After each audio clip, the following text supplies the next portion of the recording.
قبل أن نبدأ أتمنى أن تقوموا بالاشتراك في القناة لكي تتواصلوا بجديد الفيديوهات. ياسين، لأنه ياسين هو الأخطبوط بونو، هو الأخطبوط بونو.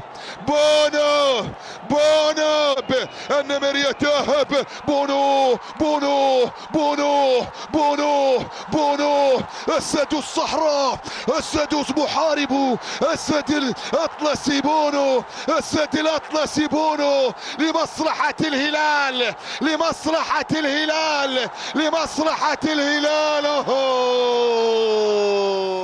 في كأس العالم وكأس الملك بونو جالس رونالدو هنا. بالجانب المقابل مرتدة لمصلحة النصر. كريستيانو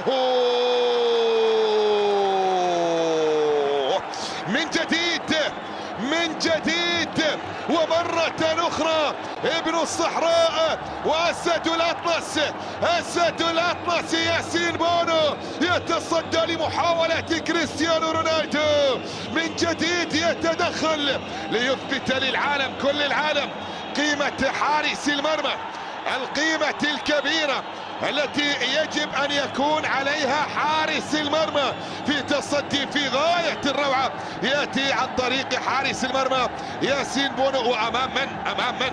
أمام كريستيانو رونالدو في لقطة انفرد فيها الدون وكان قريبا جدا من الوصول إلى هدف التعادل. ما هو السبيل للوصول إلى مرمى الحارس بونو؟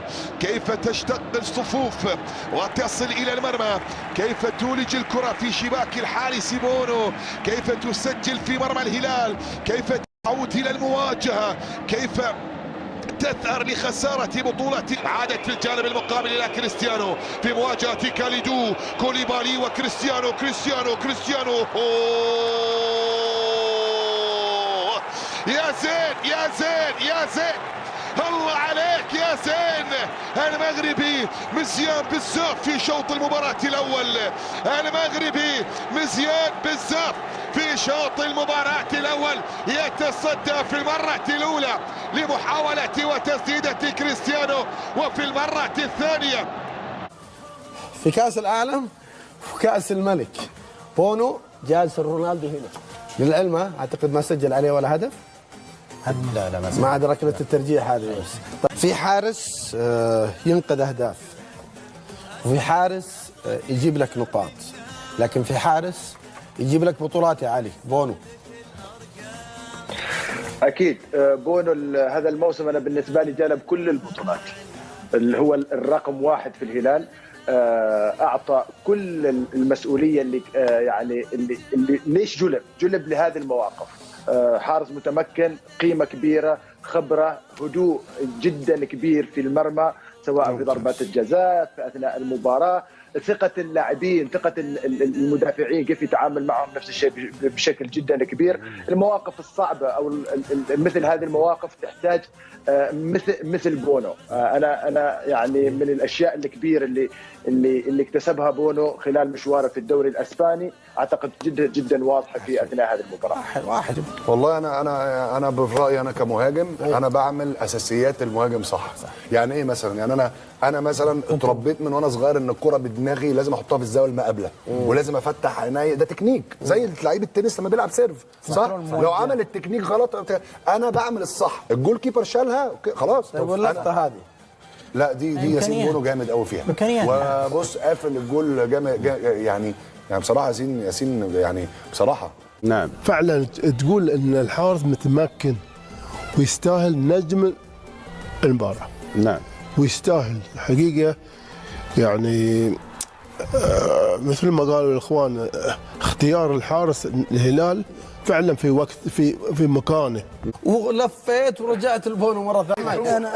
انا اشوف ان الهلال ما حضر اليوم المباراه، اللي حضر بونو، سواء كل اللاعبين ما كانوا في. والهلال موقع مع بونو ليش؟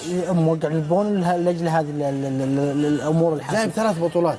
بونو اليوم يثبت بونو ان القيمه الفنيه العاليه في دورينا، الافضل في دورينا كافضل لاعب، افضل تاثير، افضل لاعب في الموسم وافضل تاثير واللي جاب الدوري وجاب كاس الملك للهلال. انا اعتقد صحيح ان اللاعبين الهلال عندهم امكانيات، لكن اليوم مالكم ما شفناه، سالم ما شفناه، متروفيتش ما شفناه، حتى نيفيز، حتى كلوبالي، حتى البلاهي اللي الهلال يعتمد عليه كل شيء. انا يمكن من بدايه الدور الثاني وقلت بونو في كل مباراه يجلب، يحطك خطوه قدام في الانتصار قبل ما تنتهي المباراه. التوقيت المناسب حارسي المرمى ياسين بونو في مواجهات أخرى متكررة أمام كريستيانو رونالدو. لعبوا ضد بعضهم البعض في أكثر من مناسبة وفي أكثر من بطولة، والتقوا في مجموعة كبيرة جدا من البطولات، السوبر الأوروبي والمنافسات الأوروبية والدوري الإسباني، وفي بطولة كأس العالم. وعلى مستوى كرة القدم السعودية تواجهوا في عدة مناسبات، واليوم بطولة أخرى تنضم لتلك اللقاءات التاريخية التي جمعت ياسين بونو باللاعب كريستيانو رونالدو في جميع المنافسات وعبر مسيرة اللاعبين في عالم كرة القدم. اليوم يأتي لقاء آخر يجمع ياسين بونو بكريستيانو رونالدو على أرضية الميدان، وإلى حد هذه اللحظة بونو هو من يمتلك التفوق في مواجهاته مع اللاعب كريستيانو رونالدو، ويمنع كريستيانو رونالدو من الوصول إلى المرمى ومن تسجيل أول الأهداف. كرة بصافرة موجودة وخطأ يأتي الآن، هذا ياسين بونو، وكأن لسان حاله يقول لماذا أنا دائما يا بونو، لماذا أنا في كل مرة. في كاس العالم وكاس الملك بونو جالس رونالدو هنا. ركلة مرمى طالت على كريستيانو تحولت. طيب ليش لو توج الهلال؟ لأن معايير الدوري السعودي من خلال عدد المباريات والأهداف المسجلة. كرة بمحاولة خطيرة لا زالت مستمرة وقائمة، المحاولة من سامي النجعي، لكن راية موجودة وتسلل، مرفع من الأول. هو الاخطبوط بونو.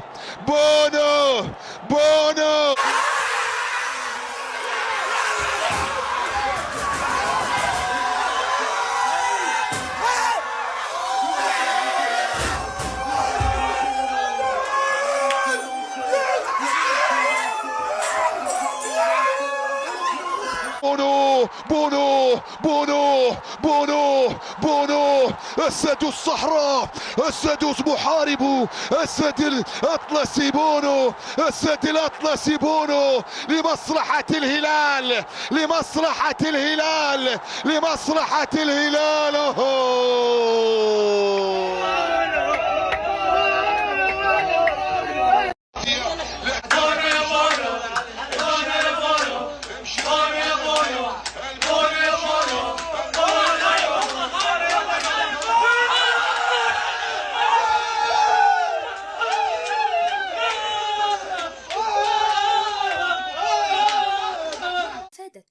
ولا تنسوا أن تشتركوا في القناة لتتوصلوا بجديد الفيديوهات.